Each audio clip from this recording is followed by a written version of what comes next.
If I think back on my younger days, let's say within the span of 20 to 30 years old, I would give myself this advice.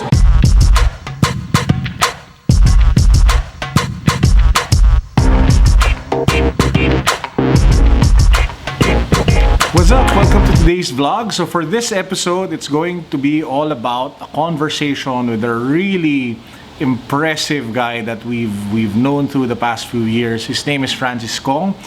He's an international motivational speaker, best-selling author, all-around good guy. The dude does what? 300 talks a year, mostly to companies, and he even waives his fee when he gives talks to schools for students.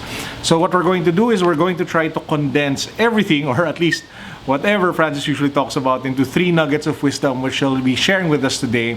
And apart from that, since we're a bit techie, we're going to take a look at the gadgets that he uses and how he uses them for his work. So with that, hope you guys enjoy this episode of today's vlog. So Francis, if you were to give one advice to the younger self, your younger self, or like the millennial you, what would it be?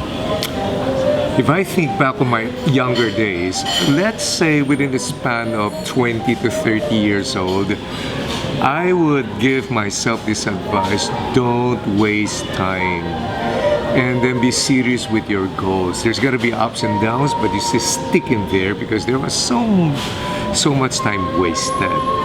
Now, if I'm gonna give myself an advice, if I'm between 30 and 40, this is what my advice for myself will be. Trust God, but lock the doors. In doing business, I learned to trust in God, but I work hard. But I also have to learn to lock the doors, because if you are too trusting, then there's a lot of wastage in terms of you, because every person changes. Very important lesson I've learned over the different years of my life. Every person changes, so I gotta make sure I have to change for the better, but I can say the same for other people. Some people can be trusted, but later on, they just might change. So these are the 2 most important lessons I've learned in my life. Number 1, don't waste time. Focus on what is important. And number 2, if I'm getting a reasonable amount of success in what I'm doing, I still trust in God, but I still have to be very cautious and take care of the details. Okay. So Francis, if you have advice for somebody who's working for a while na, siguro probably in his early 30s or mid 30s or 40s even, pero he's stuck in his career, parang wala nang progression, wala nang nangyayari, what do you think is the best piece of advice you can give that person?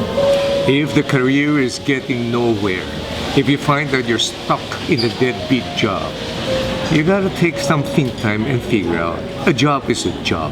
Therefore, the job is not the problem. The person holding the job may have to change the way he thinks, the way he works, and maybe expectations for himself also.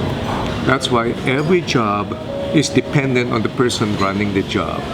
If you keep on doing what you've been doing, you'll keep on getting what you're getting. Maybe it's time to have a change in perspective, a change in skill set, a change in environment.